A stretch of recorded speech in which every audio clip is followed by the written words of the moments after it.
Can you believe that this is why the government is currently shut down right now? We want you to take some stuff out of the budget that we think is wasteful, and we did, and that upset the Congresswoman. She's entitled to be upset if she wants to, but that really upset the socialist wing of the party.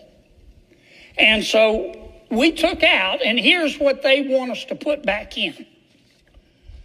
We found that under President Biden, they were spending $3 million for circumcisions and vasectomies in Zambia. We took that out. The Congresswoman says, we're going to shut down government till you put that back in. We found $500,000 of American taxpayer money for electric buses in Rwanda. We found $3.6 million for pastry cooking classes and dance focus groups for male prostitutes in Haiti. I kid you not. I'm not making this up. It was in the budget under President Biden. We took it out. Congresswoman Ocasio-Cortez in the socialist wing, the loon wing of the Democratic Party, says we're going to shut down government until you put it back in. I'll just read you a few more that we took out. They are demanding we put back in. $6 million for media organizations for the Palestinians. $833,000 for transgender people in Nepal. $300,000 for a pride parade in Lesotho. $882,000 for social media mentorship in Serbia. $4.2 million. We took it out. The Congresswoman and the socialist wing of their party says we got to put that back in for the open government. $4.2 million for lesbian, gay, bisexual, transgender, queer, and intersex people in the Western Balkans and Uganda. I could spend the rest of the afternoon here. Okay, so there may be a little bit more with the clip, but what I will say is, as you guys have heard me say before, I agreed with the Republicans implementing the work requirement for able-bodied men, and then I also agree with the Republicans trying to cut waste. So he provided a few things that he considered wasteful spending. Now, what I will say is the amount of money he was talking about, hundreds of thousands of dollars, millions of dollars, it can add up, but in the totality of the American GDP and how big these bills are, it's $1 trillion tax cut, and he's talking about there's a $500,000 here, $1 million there. Those are earmarks that politicians have. All the politicians have. The Republicans have earmarks too. There's money that this is a senator from Louisiana, Cassidy. I'm a New Orleanian, so he's our senator.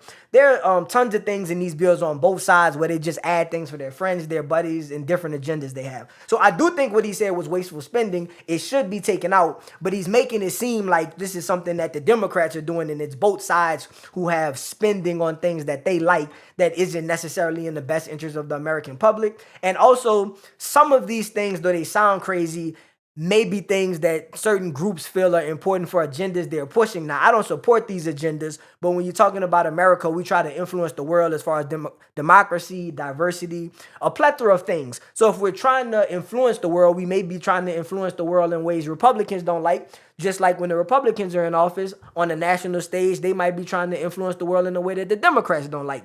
So I do understand what he's saying, but I think that as always, these politicians could be fairer and giving American people the full story so that it doesn't just look like, oh, well, the Democrats are trying to waste money. It's like, well, both parties spend money in ways that would be considered wasteful, because if you're spending the money on something that the other side doesn't agree with, that's what makes it wasteful.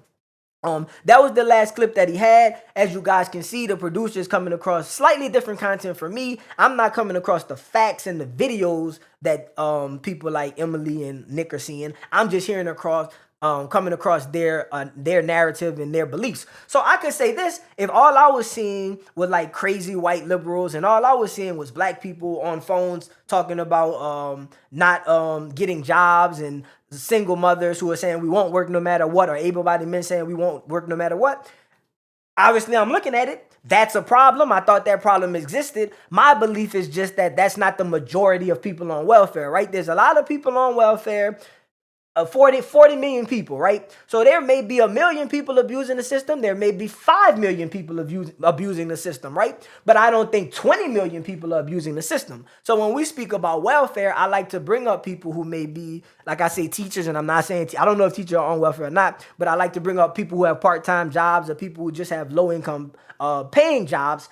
I would assume that the majority of people on welfare are working and trying to be beneficial to society. But what I'll do, to be fair to everybody, is I'll see if there's a way I can find out, like, what's the average amount of money people from welfare make, or what's the average amount of taxes they pay, and I could become more informed.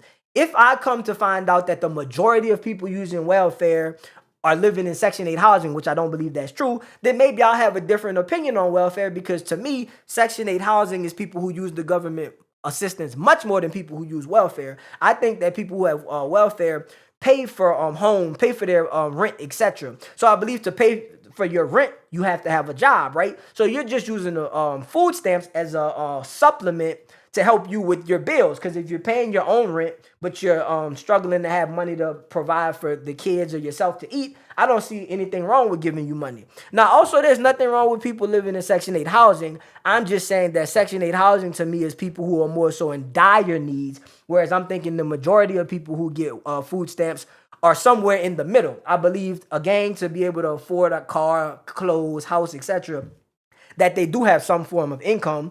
Hopefully they're not selling drugs or something, but hopefully they have like a good job, not a good job, but a decent paying job. So I'm just thinking that the food that they're getting is just something to hold them over and help them out. So that's my belief. But if I run across information that's saying that it's different, then I'll let you guys know, and maybe I'll adopt some of these conservative or more Republican policies and stances. If you like this video, please smash the like button, comment, and subscribe. New shows airing Monday through Thursday.